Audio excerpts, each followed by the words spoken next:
you guys, Erin here. I am back with another moon update for you. I apologize that I was not able to get you guys a full moon in Libra video. I had no idea how many people relied on my new moon, full moon posts. I had a lot of people reaching out to me going, where's your update for your full moon in Libra post?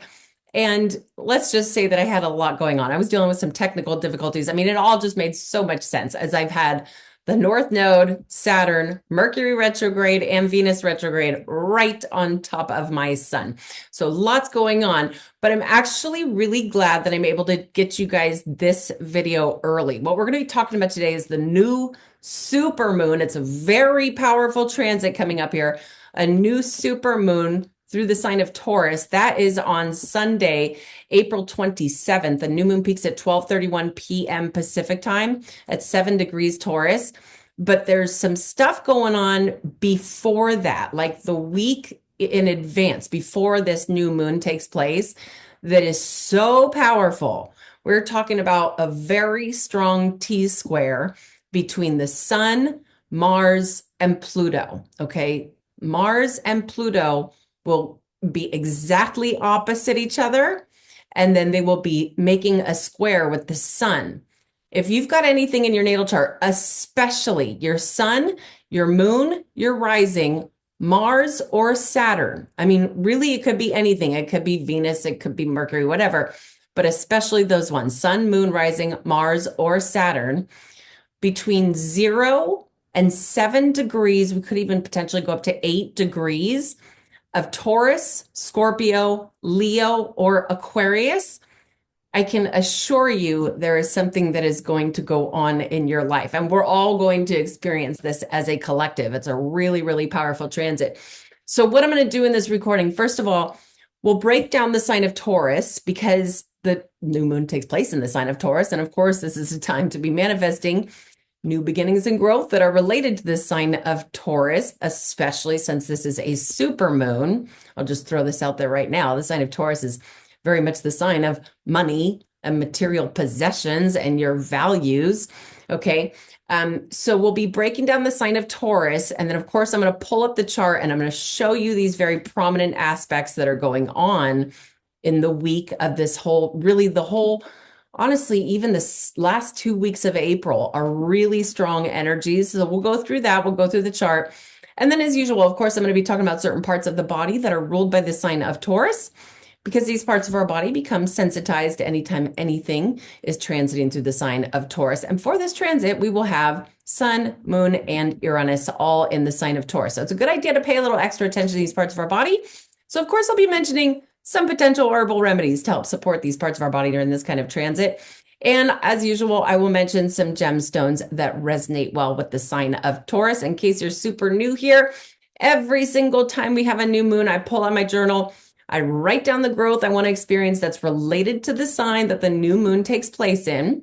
If you're somewhat familiar with your natal chart, or if you've had a reading with me, you can go back to review the video recording to see which area of your life this is specifically manifesting for you. Okay, which house in your natal chart does this sign of Taurus come through? Is it coming through your house of relationships or career or finances or karma or transformation or communication? It's got to be coming through somewhere in your own natal chart.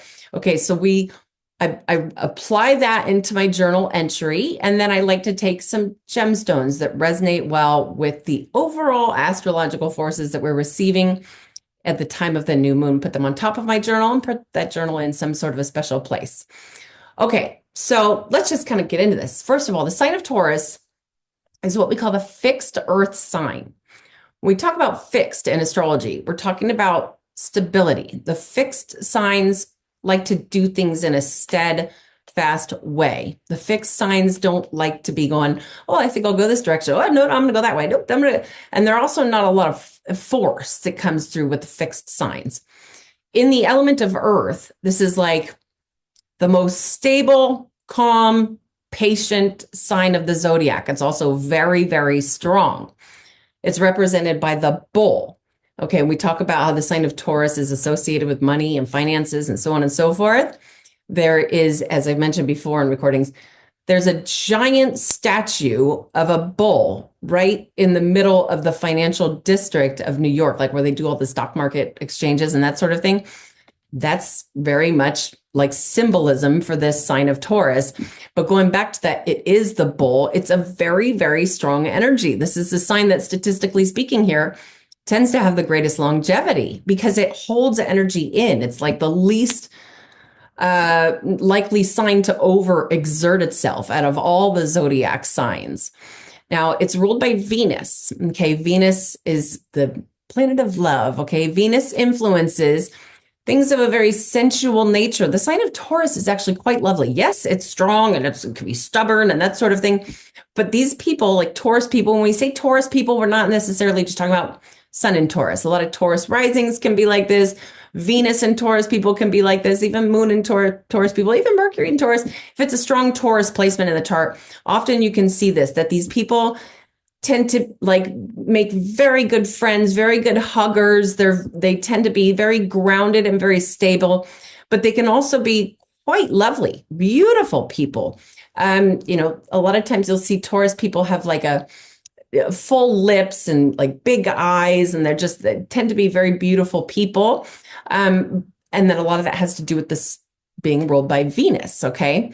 A lot of Taurus ladies out there love beauty products. Okay. And not only that, but they also tend to love material things. Okay. Not just females, but really Taurus people tend to understand like the value of living more comfortably, the value of material things. Okay. We're not talking about, you know, greed or anything like that. I mean, sure, anybody could be greedy, but when we're talking about the sign of Taurus, it's really much more about, okay, here I am in this physical world. It's an earth sign. Okay. In this material world, might as well make it more comfortable. A lot of Taurus people like, you know, they like big puffy pillows on their bed and like big down comforters, super soft, comfy couch.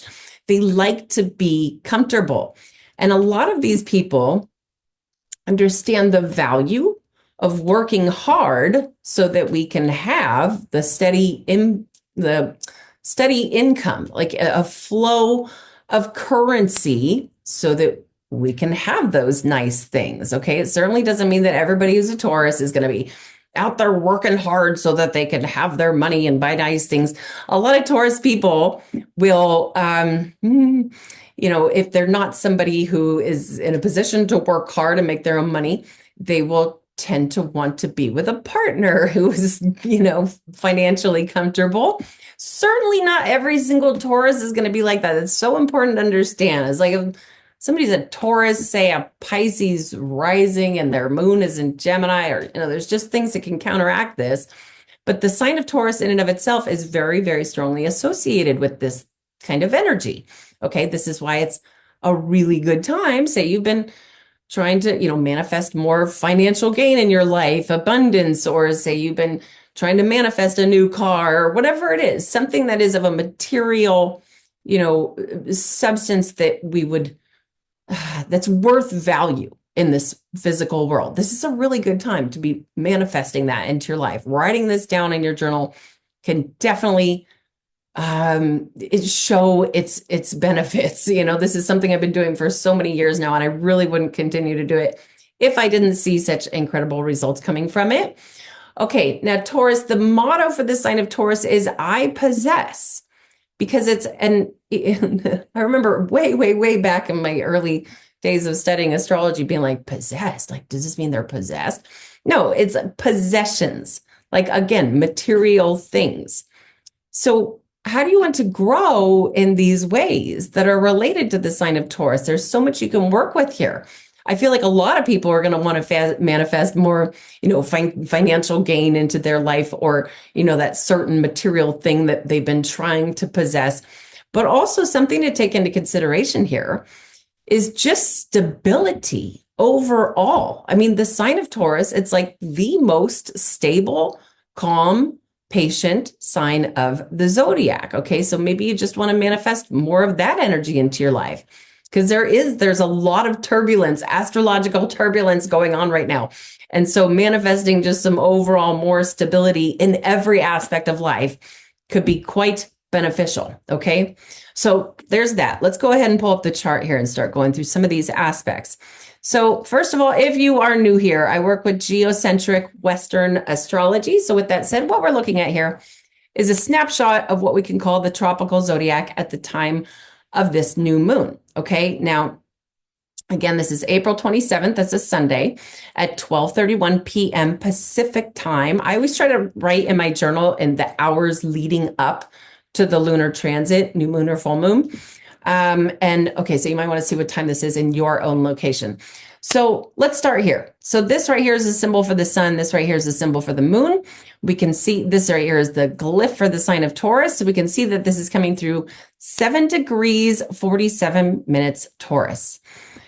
And again, that it's at 7 degrees, 47 minutes, no matter where you live in the world, but it's just a different time, like that you just see on a clock. So look to see in your chart if you've got anything near. I mean, let's just start here. If you've got anything between, honestly, we can go all the way down to 0 degrees Taurus, going all the way up to 10 degrees Taurus, then this is kind of an extra special new moon for you. Again, look to see which house in your natal chart this is coming through. Maybe if you're an Aries rising, this is coming through your second house, your house of money and material possessions. Maybe it's coming through your 8th house, this house of very powerful spiritual willpower and transformation. Maybe it's coming through your 3rd house, your house of communication, that sort of thing. Okay, but this is so strong. Like I said, it is a super moon. Okay, and this is what happens anytime we have a new moon, by the way. Anytime we have a new moon, it means the sun and the moon are in the exact same spot. Okay, now, the aspects that I'm really focusing on here is this right here is Mars. Okay, now Mars, hallelujah, is finally out of the sign of Cancer. Oh my goodness.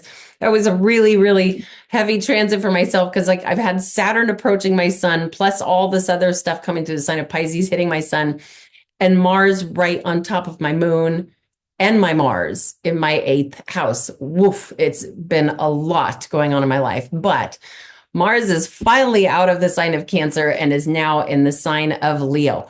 Mars can tend to do great in the sign of Leo. A lot of people who are born with Mars and Leo, they're very strong people because Mars is what influences things that make us take action, okay? And if you look at the symbol for Mars, that circle with the arrow sticking out of it, it's because Mars wants to pierce, he wants to penetrate, he wants to move through things. Mars is an influence of, the planet of war. I certainly don't want to make Mars sound bad, but when you think about people going to war, they're not, they're going into battle. They're not thinking about potential repercussions of that action they're taking. But that's what Mars influences is, it's time to go. But the sign of Leo, first of all, is a fire sign. All the fire signs are about energy, but Leo is a very strong energy as well. It's another fixed sign. This is where things are going to get important to understand. That the fixed signs are getting a massive dose of energy coming through here. Okay. Now, Leo being fixed fire, it's fixed energy. It's fixed. The sign of Leo has a great ability for longevity as well. And kind of all the fixed signs do in essence, but Leo holds its energy in, but it's still revved up and it's hot. Like this, when the sun moves into the sign of Leo, that's right in the middle of the summer. That's, for most of us in the world, that's the hottest time of the year. Okay. So Mars does great in the sign of Leo, but this is really powerful stuff. And really this starts, what I'm talking about here, it really starts to get strong around April 18th. And it kind of goes all the way through the end of April. If you look directly across the chart here, this right here is Pluto, which we've talked a lot about Pluto. Pluto is going to be going through the sign of Aquarius for the next 19 years till 2044. Now, Pluto is Pluto's aggressive as well. Okay. Pluto is what influences, let's put it this way to start with. Mars is what influences our physical drive and our physical willpower, versus Pluto is what influences our spiritual drive and our spiritual willpower. But Pluto is also the ruler of the underworld. Okay. In Greek mythology, Pluto is Hades, which this is like often referred to as the planet of power. But Pluto doesn't just go handing out power for free. What Pluto influences is, hypothetically speaking here, is being pulled into the underworld, the shadow world where the dark, scary stuff goes on. But then we rise above that. We come back up to Earth where it's that kind of experience. I mean, anybody who's been through, and I would imagine vast majority of humans in our adulthood have been through some kind of an experience where you're just at rock bottom, no matter what it is. You know, when people think of rock bottom, they just automatically assume like a drug addiction or something like that. But even if it's, you know, people who have been through a turbulent breakup with somebody, or something happened to their home, something happened to one of their loved ones, where it's just, everything feels so brutal and so rough. But then when we can rise above that, when we can take that experience and be empowered through it, we get through it with strength, then we are, like I said, empowered. That's why Pluto is the influencer of our spiritual willpower. Anybody who's been through some kind of an experience like that, even if you're like the kind of person that just is not into spirituality at all, it's still a spiritual experience. It's funny because I have somebody in my family that I'm very close to, that anytime I talk about anything that's even slightly spiritual or astrology or whatever, his eyes just kind of glaze over, like he's just not into any kind of spiritual energy at all. But this individual I'm speaking of has been through that kind of thing where it's just, like everything feels like it's falling apart, but he pulled himself out of it. And that was, even though he's not a spiritual person, he knows that required like some kind of spiritual willpower. That's what Pluto influences. Okay. So with that said, Pluto going through the sign of Aquarius. I mean, we've talked a lot about this, but this is, oh my goodness, I'm thinking about all these plane crashes and the helicopter crashes, stuff that's going through the air, things that finally people are starting to, like, more and more people are really starting to talk about the pollution in the air. And when I say pollution in the air, I'm talking about stuff that they've been spraying through the skies. Okay. We're talking about chemtrails that are poisoning people. More and more people are starting to realize that. And I think a lot of that has to do because Aquarius is an air sign. Okay. I even think the sign of Aquarius has so much to do with things that are like technology. I'm thinking about like the nanotechnologies. A lot of people are talking about, weird stuff they're finding samples in their soil of things that are of like a nanotechnology kind of nature that are in the air. Okay. That's very Pluto going through Aquarius. And again, like things that are turbulent, that are anything that's turbulent, that's involving up in the air. Pluto in an air sign, Pluto in Aquarius. And it's really starting to get strong. If you notice right here, here's Uranus. Uranus is going to enter into Gemini. That's in July. And that's another air sign. Okay, we'll talk more about that momentarily here, but it's all these things that are going on in the air. It's really getting strong. Okay, now back to this aspect here. We've got this opposition going on between two very strong power players, Pluto and Mars. Okay, and when there is an opposition up in the sky, or an opposition in the natal chart. I mean, of course, it's a little bit different because we're talking about something that like a stamp in a natal chart. But when we talk about what's going on up in the sky, transits, it's what we're being influenced with. But it's kind of like a battle going on when there's an opposition going on. It's almost like Pluto's over here going, I am more dominant. I am more powerful. I need attention over here. And then Mars is going, no, I am more powerful. Talking about the planet of war and the ruler of the underworld, okay? The god of war and the god of the underworld.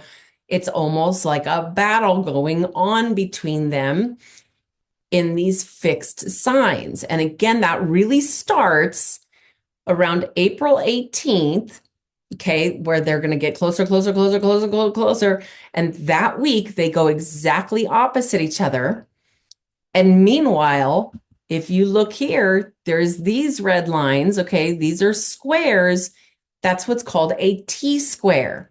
When it's what it's going to be that week, like leading up to this new moon, is Pluto making a square with the sun, and then Mars making a square with the sun, and Pluto and Mars opposing each other.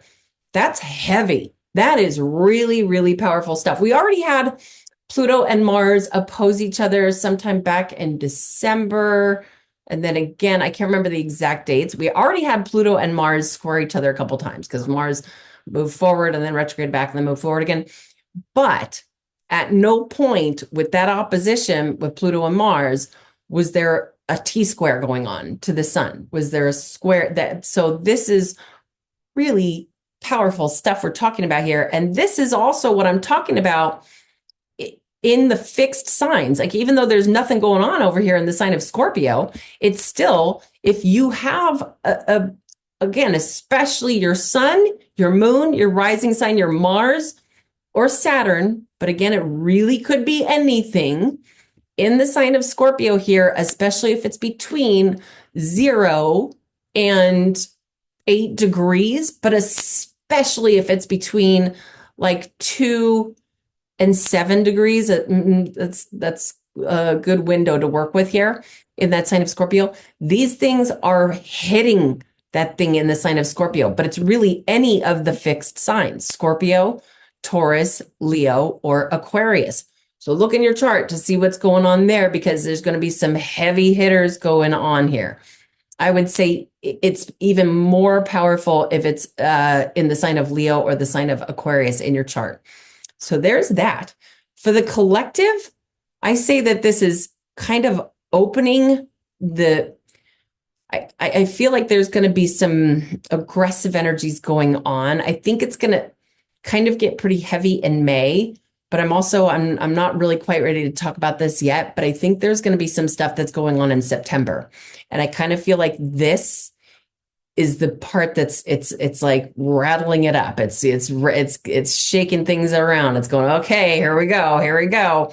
Okay, so there's that. Now, let's see, where should we go next? Let's talk about the ruler of this new moon.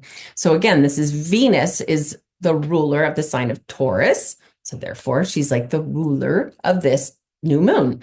And Venus is exalted in the sign of Pisces. Okay, so she's working beautifully here. We're going to talk about the fact that she's close to Saturn and the North Node, but still Venus is happy here in the sign of Pisces. Venus, again, the planet of love. The sign of Pisces is like love is what makes the world go round. Okay, Pisces loves love. It's the sign of oneness. It's the sign that wants everybody to get along and just kind of dance around and be merry in a gentle, mystical, spiritual way.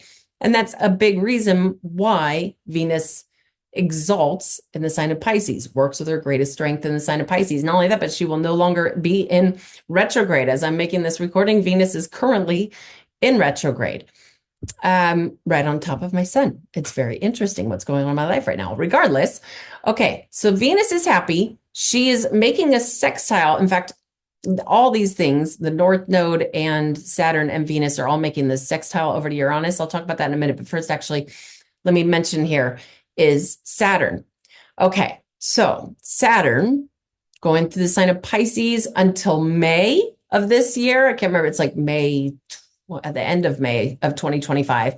We'll move into the sign of Aries and then retrogrades back into the sign of Pisces later on this year, and is basically in the sign of Pisces until February of next year. And Saturn going through Pisces, as we mentioned before, what Saturn influences, he wants structure. He wants discipline. He will show you the limitations on your life. If you've got anything in the later degrees of Pisces, you very well could be noticing like, oh my God, I want to do this thing so bad, but I can't because there's a blockage there. That's very Saturnian influence. So when we talk about that, just for the collective here, the sign of Pisces, again, being like this mystical, spiritual energy that just wants to kind of dance through life, Saturn saying, nope, we don't get to have that right now. But really, it's like Saturn's trying to show us some discipline and some boundaries and some like obligations that have to do with this. It's like, as I've said, I don't mean to be repetitive with other videos, but I really do feel like Saturn going through Pisces is such an incredible time to take any of our spiritual practices very, very seriously. There very well could be a lot of people experiencing like the full realization of the sorrows in the world, the sadness of the world. There's always a lot of sadness in the world, but Saturn going through Pisces can have a tendency to really bring that into people's awareness. Even people who are always jolly and walking around like realizing like, wow, there's really some sadness in the world. Okay. But Saturn next to Venus, for another, about a week after this transit.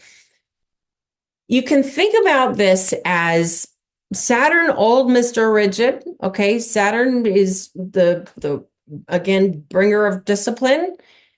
Venus is, especially in the sign of Pisces, kind of calming him down.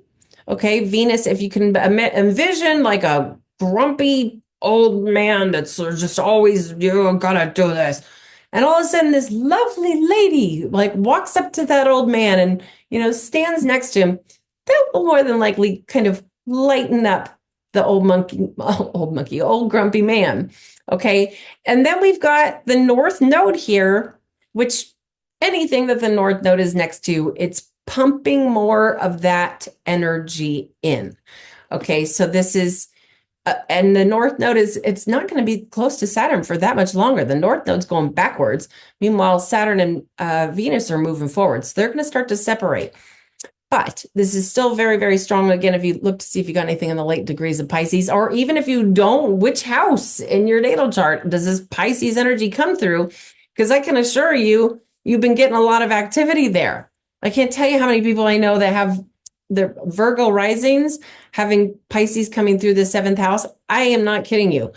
Just like over the past couple of months, a huge portion of my clientele, like new clientele, has been coming to me with relationship problems and their Virgo risings. And it's because Pisces is coming through their house of relationships. And there's like, whoa, what the hell is going on around here? Okay, now let's move on to, let's talk about Mercury here. So Mercury, mental function. Mercury's the intake of information and the output of information. Mercury's a very busy character. It's like the information that's going to our spinal cord and then being brought back out for us to communicate. That's what Mercury influences. Going through the sign of Aries, he's revved up. Okay. Aries is the warrior. We talk about Mars being, the kind of the aggressor. Well, Mars rules Aries. So Mercury going through Mars's sign, Aries, he's revved up. He's ready to go. He's like, all right, what do you got to do? What are we going to think about? Mercury in Aries can very much influence. Okay, first of all, let's start here. If you have anything in your natal chart, anything prominent in your natal chart near 11 degrees Aries, there might be something going on where it's either you're having to think a lot. I'm having, oh my gosh, I have to do this. I'm thinking about this, like almost an overactive nervous system. But for the collective, you can think about Mercury is trying to like force us to think about things in a quick way, kind of in a witty way. I notice a lot of people who have Mercury in Aries could be quite witty. And also this could potentially, again, if you've got something near 11 degrees Aries, it might be time to communicate something, especially since Mercury will be out of his shadow period, moving forward. Mercury's doing pretty good here. Okay, now, I mean, might as well touch on Chiron and Neptune since we're on the sign of Aries. So Chiron going through the sign of Aries all the way till 2027. Chiron is the influencer of wounds, to put this in a nutshell, wounds from early childhood development. Okay, we all have them to a certain degree. Of course, some people's are going to be more prominent than others, but it's like Chiron is in part the influencer of those wounds, but on the same token, Chiron wants us to heal from those wounds. It's all about our karma. Okay. It's all about, of course, not everybody entertains the possibility of previous lifetimes, which I kind of took that lightly. Before I really understood astrology, I was like, maybe there's past lives. Once I really understood astrology, especially traditional ancient astrology, I was like, oh my gosh, it really makes a whole heck of a lot of sense to me that we do have, in essence, past lives, okay? And there is such a thing as reincarnation. And Chiron has a lot to do with wounds that we experience, and they're especially from childhood, and it is said that they're coming from previous lifetimes, and we want to raise our karma. We want to raise our vibration. We want to heal from those wounds. Chiron wants us to heal from those wounds. And because that raises the karma, so we don't have to come back again next time and go through all that stuff again. In the sign of Aries, it's the sign of self. Again, it's the warrior. He's saying, let's do this. Let's go. We can heal ourselves, okay? Now, Neptune at 0 degrees Aries. Okay, so boy, oh boy, it was nice to have Neptune off of my sun for a little while. I think it was kind of living in dreamland for a little while. In case you haven't heard me talk about it before, my sun is right here at the end of this sign of Pisces, and it's just been getting a whole heck of a lot of activity.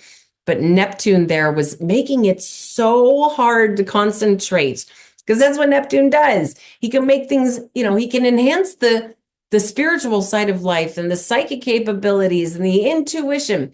But at the same time, it makes this physical world very difficult when Neptune, if you've got anything near 0 degrees Aries, especially something prominent like your sun or your moon or your Mercury, especially, your Mercury could be really strong. Your Mars, all of a sudden Neptune's coming in and he's like, hey, guess what? We're going to make this really foggy for you. You can enhance your intuition like crazy, but being able to concentrate on the little details of life, Neptune doesn't really allow for that. But he'll be in the sign of Aries. Oh boy, I can't remember when. It's towards the end of this year that Neptune's going to be trekking along on the sign of Aries. But Neptune will also retrograde back into the sign of Pisces, and then eventually, I can't remember when, it might be April of 2026, that finally Neptune is in the sign of Aries for the next 14 years. Okay. And yes, it is absolutely true that the last time that Neptune moved into Aries, we went into civil war. There's a lot of indicators. I'm not going to lie here. There's a lot of indicators that there is, honestly, there's always a war going on. But it's kind of like close to home for the United States. There's a lot of indicators. I don't think it's coming yet, though. I don't think it's coming yet. I think I personally, I could be wrong here, but I think if there's a war, it's not going to really go on for another at least a year, maybe 2 years. And I don't think it's going to be like when we just envision like wars from history. I don't think it's going to be like that. I think honestly, this is enhancing the spiritual warfare, which we've already been going through this for literally like thousands of years. But I think Neptune going through Aries is almost enhancing that. But it's Neptune going through Aries can also, I almost am glad Neptune's there, because Neptune is this going through Pisces. I think a lot of people were kind of like, whoa, where am I? What's going on? Especially if they have strong planets in the sign of Pisces. But in Aries is like, okay, we're ready to go. We're ready to go. We're revved up. So there's that. Okay, now back to Uranus over here. So Uranus going through the sign of Taurus until July of this year. And we'll also he's going through the sign of Taurus till July, then he pops into Gemini, then he'll also retrograde back into the sign of Taurus. And with all this, Neptune and Uranus and Saturn like moving into a new sign and then retrograding back and they're going to move forward again, that's a lot of shaking around. Okay. That's a lot of like shifts. There's a lot of, okay, which way is the world going right now? Which direction are we going with this? Not only that, but there's a lot of, obviously, a lot of, disagreements and a lot of, people, political stuff. And, it's just, to me, I'm like, I honestly, I feel like even if somebody has a completely different opinion than somebody else in every aspect, like I was just talking about somebody in my family who's super, I'll just say it, he's a total atheist. And very super into politics, which I'm not at all. But I still love this person. I'm not going to hold it against him. Like, I wish more people could be like that. I wish more people, because that's what we need. That's literally what we need, is humanity coming together with all this shaking around astrological cosmic forces that are going, guess what? We're going to throw a curveball at you here, and then we're going to do it again over here. So anyway, a lot of that has to do with Uranus finishing up in the sign of Taurus. Because as mentioned, Taurus it's the fixed earth sign. Okay. Taurus is like the earth of the earth signs.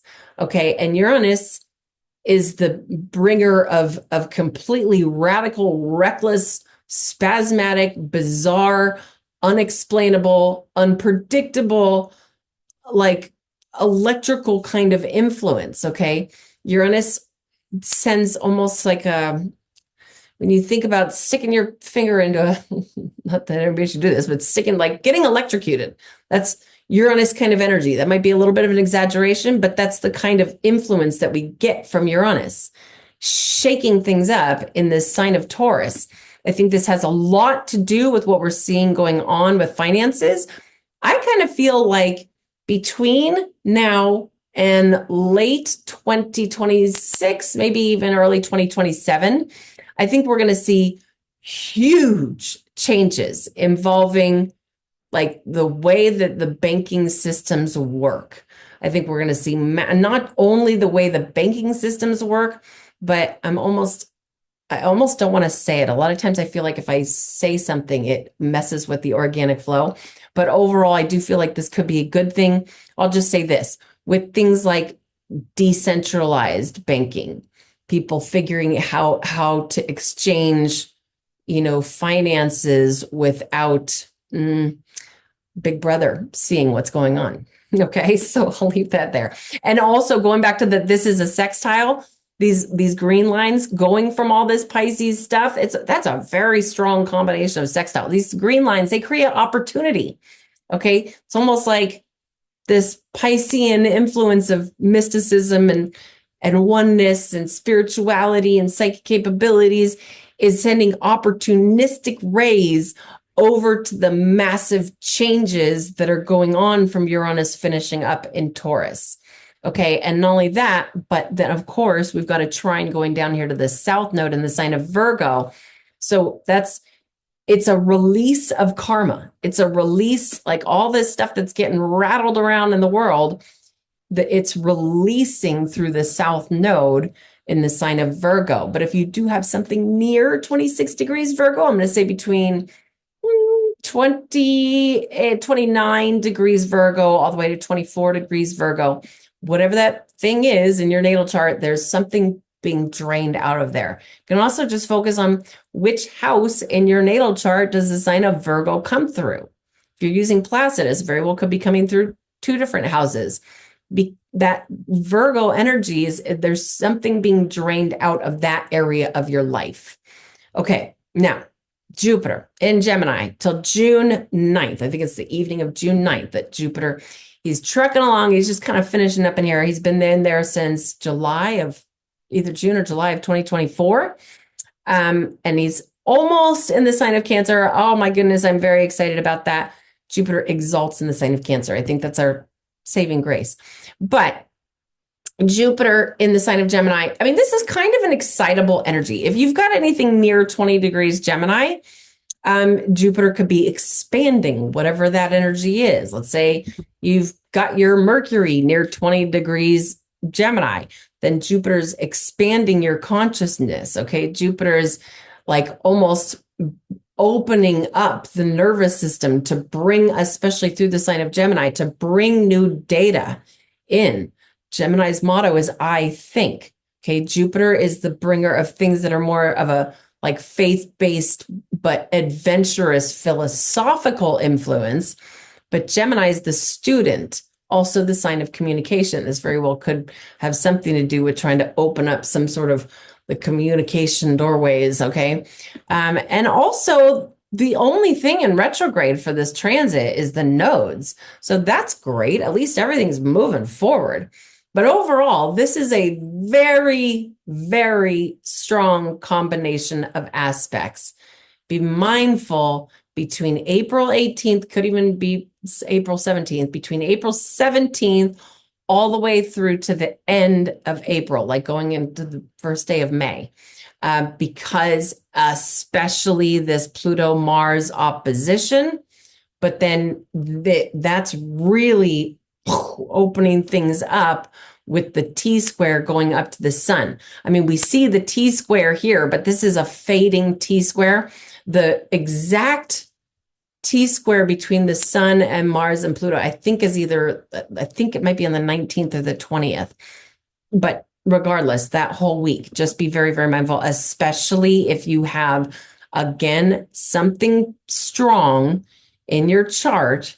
Again, your sun, your moon, your rising, especially, or Mars or Saturn. But again, if it's Venus or Mercury or even Jupiter, that thing is really getting activated. Okay, so there's that. Now, let's talk about body parts. So in the body, sign of Taurus basically rules, it's like the bottom part of the jaw. So like, okay, let me see if I can describe this properly. The top part of the bottom jaw, like from the top of your bottom teeth, okay, all the way down through the neck. I made a whole breakdown of Taurus medical astrology and went into major depth on parts of the body that the zodiac sign rules. But basically, that's it right here. It also has a big influence on the ears, the taste buds. Has a lot to do with the food going down, into the stomach. And in fact, really the sign of Taurus, like a new moon in Taurus, as long as it's before sun goes down, it could be a really nice time to have a nice meal, like a nourishing meal. Sign of Taurus, I didn't even mention this, sign of Taurus has a lot to do with food. It's like this, again, rules of taste buds. It's a sign that likes to enjoy quality food. Doesn't mean everybody who's Taurus is going to be eating quality food. A lot of them just, Taurus people, this could be Taurus rising, Taurus sun, Taurus moon. A lot of them just plain old like to eat. Doesn't matter if it's nourishing or not, but this can be a really good time to enjoy a good meal. But another thing that can go on here is, and this is really interesting because I just had this happen to myself. The last time that the moon, just the moon, it wasn't like a power transit, it wasn't a full moon or anything like that, but the moon was transiting through the sign of Taurus and making some very interesting aspects in my chart.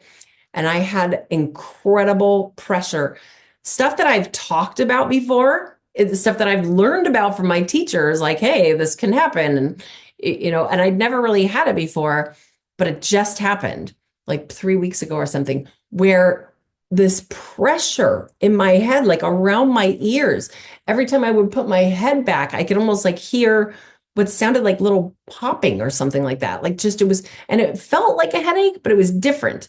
I could just tell it was pressure. And that's you actually will hear a lot of Taurus people talk about, like, it feels like things are swollen back here, that sort of thing.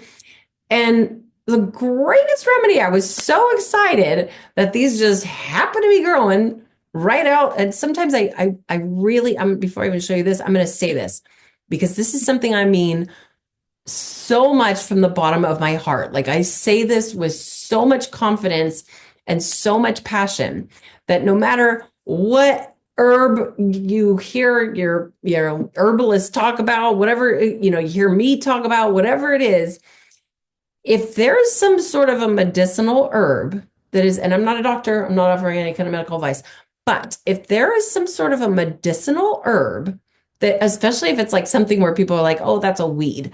And of course you have to, have a little bit of experience here, know what you're doing. There's little apps on your phone where you can take a picture of it and it'll tell you what it is. But if it's growing in your area, especially if it's growing in your backyard or like a nearby park or something like that, that's say dandelions or red clover, or what I'm about to show you is cleavers or even rosemary or something along those lines, stuff that just kind of grows out in the wild, it very well could be the perfect medicine for you, because in my very strong opinion, the universe provides. It's like, this is what you need. And not only that, but the medicine is so much stronger and better if it's local to you. It's like that soil, that ground, that where it's coming from is going to provide the right medicine. Again, this is hypothetical. I'm not a doctor, but these right here are cleavers. This is what took, I just made 1 cup of this tea. By the way, this is a Crow 777 mug. If you don't know who Crow 777 is, kind of a bummer. His YouTube channel, he took it down. Well, he's, of course, YouTube started like canceling a bunch of his videos, so he had to start his own thing. But crow777radio.com, a great podcast. But these are cleavers. I've talked about them before. They are so freaking cute. And they're very sticky. Like if I go like this, it'll just kind of like pull the plant up, see? Which, that once they are dried, then the stickiness goes away. But personally, okay, what I did was I just took the fresh plant and boiled some water, poured the water on there. I put a little tiny dash of really good sea salt, just a little tiny bit, because it helps pull the properties out, the medicinal properties of any herb, any kind of tea you make. It's a good idea to put a tiny little bit of good salt, not like normal table salt that you would see at a restaurant. So it has to be good, high quality sea salt. Personally, I like Celtic salt, Icelandic salt. Anywho, the pressure in my neck and my head, poof, was just gone. It literally took like 30 minutes after drinking this cup of tea. It was gone. And this, again, cleavers can be, and they very well could grow in your area. They grow all over the place, and it's the perfect time of year for cleavers, because we're going into Taurus season. It's a Taurus kind of plant. That is what I will definitely be indulging in for this new moon to support this area of my body.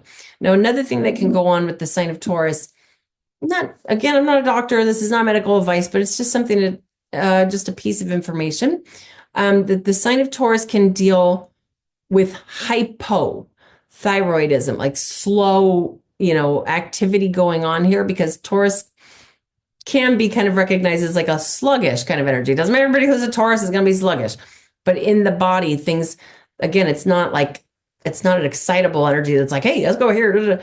Taurus is, it holds energy in. Black walnut hulls are usually what I would indulge in for a full new moon in the sign of Taurus, or even full moon in the sign of Taurus. And black walnut hulls can also be really, really good for flushing yucky stuff out of our system, parasites and that sort of thing, bad parasites. And let's see, what else? Oh, another thing that can go on with a lot of Taurus energy, not to say that this would really be so much of an influence, because we've still got Uranus in Taurus, but like a sluggish lymphatic system. The lymphatic system is like the one thing in the body that really doesn't just move very well on its own. It kind of needs some oomph sometimes, especially in the world that we're living in today. Poke root in very, very, very small doses. And again, this is not medical advice. I have to keep saying it because, I just keep myself protected. Okay, so there's that. Now, as far as gemstones go, the dedicated zodiacal birthstone for the sign of Taurus is actually emerald. This is another one. I can't figure out why. I can't figure out why an emerald is dedicated to the sign of Taurus. And there's several different kinds of emerald. Obviously most people think of green emerald. But It can be green emerald can like kind of lighten things up. It can bring more mental function. I personally don't have a green emerald yet, but I will because I want a really, really good one. I want a really, really clear one that's raw, that hasn't been messed with and that sort of thing. And they're not necessarily the most affordable stone. But there's that. If you happen to have a green emerald laying around, you might want to work with that. But the next one I'm going to mention here, this right here, is jade. Jade is another one. A lot of jade will come in like lighter colors, like yellowish, that sort of thing. Jade is a great stone for the Taurus energy. It's said to like help bring luck and abundance, especially for things that are of a material nature, things like finances and that sort of thing.